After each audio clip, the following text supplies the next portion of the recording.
वसंतराव फुलसिंग नाईक, 1 जुलै 1913, 18 August 1979. Maharashtra राज्याचे तिसरे मुख्यमंत्री व एक कृषीतज्ञ.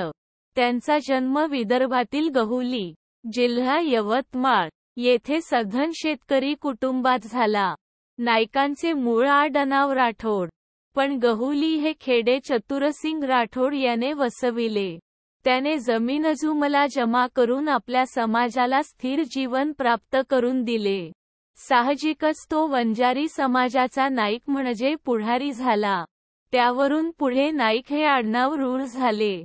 चतुरसिंगाचा फुलसिंग हा मुलगा पुढे या समाजाचा नाईक झाला. त्याच्या होनूबाई या पत्नीला 2 मुलगे झाले, राजूसिंग व हाजूसिंग. हाजूसिंग छोटे बाबा या नावाने प्रसिद्ध होते. पुढे त्यांना वसंतराव हे नाव पडले. वसंतरावांचे प्राथमिक शिक्षण विविध खेड्यांत झाले. पुढे त्यांनी विठोली व अमरावती येथे माध्यमिक शिक्षण घेऊन नागपूरच्या मॉरिस कॉलेजमधून BA ही पदवी घेतली 1938 व नंतर LL.B ही पदवीही मिळविली 1940. विद्यार्थीदशेत त्यांच्यावर महात्मा ज्योतिबा फुले व डेल कार्नेगी या दोहोंच्या विचारांची छाप पडली. तसेच महाविद्यालयात असताना त्यांचा स्नेह नागपूरमधील घाटे या प्रसिद्ध ब्राह्मण कुटुंबाशी जडला. या स्नेहाची परिणती वसंतराव व वत्सलाबाई यांच्या आंतरजातीय प्रेमविवाहात झाली 1941. या विवाहामुळे विदर्भात थोडी खळबळ उडाली व उभयतांना काही वर्षे आपापल्या घरांपासून अलिप्त राहणे अपरिहार्य झाले. पण वसंतरावांनी पूर्ण विचारांती हे लग्न केले होते. त्यांची वकिलीही ठीक चालली होती. वत्सलाबाई BA असून वसंतरावांच्या बरोबरीने समाजकार्यात सहभागी असतात. त्यांना 2 मुलगे निरंजन व अविनाश असून दोघेही सुविद्य आहेत. वसंतरावांनी कायद्याची पदवी घेऊन पुसद येथे वकिलीस सुरुवात केली.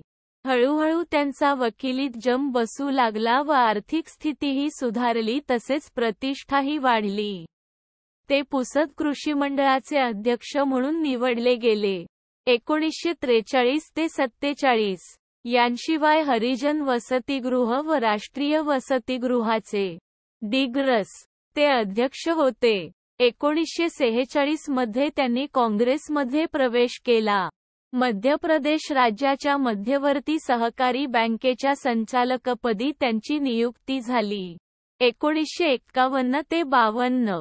ते पुसदच्या नगरपालिकेचे अध्यक्ष म्हणून निवडून आले 1946 ते 52. पहिल्या निवडणुकीत ते मध्य प्रदेश राज्यात महसूल खात्याचे उपमंत्री झाले 1952 ते 56. 1956 मध्ये राज्य पुनर्रचनेनंतर विदर्भ व मराठवाडा हे प्रदेश मुंबई द्विभाषिक राज्यात समाविष्ट झाल्यानंतर वसंतराव यशवंतरावांच्या मंत्रिमंडळात कृषीमंत्री झाले 1957. पुढे 1960 मध्ये स्वतंत्र महाराष्ट्र राज्याची निर्मिती झाल्यानंतर ते प्रथम महसूल मंत्री होते. 1962 च्या निवडणुकीनंतरही कन्नमवारांच्या मंत्रिमंडळात ते महसूल मंत्री होते. पण कन्नमवारांच्या मृत्यूनंतर ते बहुमताने महाराष्ट्राचे मुख्यमंत्री झाले 1963. या पदावर त्यांनी 12 वर्षे काम केले. या काळात त्यांनी महाराष्ट्रात अनेक सुधारणा केल्या. प्रथमतः त्यांनी कृषीविषयक समस्या हाताळून महाराष्ट्र धान्याच्या बाबतीत कसा स्वयंपूर्ण होईल याकडे लक्ष दिले. 2 वर्षात महाराष्ट्र धान्याच्या बाबतीत स्वयंपूर्ण झाला नाही तर मी स्वतः फाशी जाईन, असे त्यांनी 1965 मध्ये निक्षून सांगितले. त्यांचा प्रशासकीय दृष्टिकोन व्यावहारिक असे. काँग्रेसचे दारूबंदी हे धोरण असताना सुद्धा त्यांनी महाराष्ट्रात दारूबंदी शिथिल करून लोकांना चांगली दारू उपलब्ध केली व हातभट्ट्यांना आळा घालण्याचा प्रयत्न केला. कोणतीही समस्या ते विचारविनिमय करून तडजोडीच्या धोरणाने सोडवीत.